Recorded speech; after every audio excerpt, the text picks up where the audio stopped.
Ar lafar, gwyl Gymraeg i ddysgwyr sy'n cael ei chynnal ar safleoedd yr amgueddfa Llyfrgell Genedlaethol. Ar lafar is a festival for Welsh learners with opportunities to have fun lessons to take part in all sorts of activities across Wales. Gwyl yw ar lafar i bobl sy'n dysgu Cymraeg, a fyddwn ni'n rhedeg o'r wyl yma yn Sir Ffagans, yn Amgueddfa Genedlaethol y Glannau yn Abertawe, yn yr Amgueddfa Lechi yn Llanberis ac yn y Llyfrgell Genedlaethol.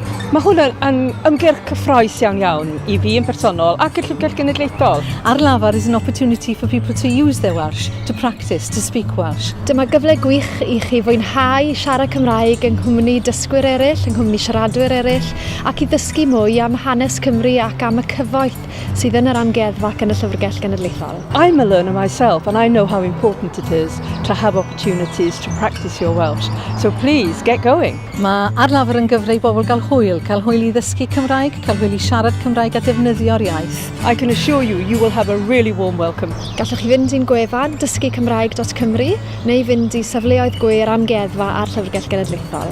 You can find out more at learnwelsh.cymru and also at the museum and the library's website. Croeso cynnes i bawb.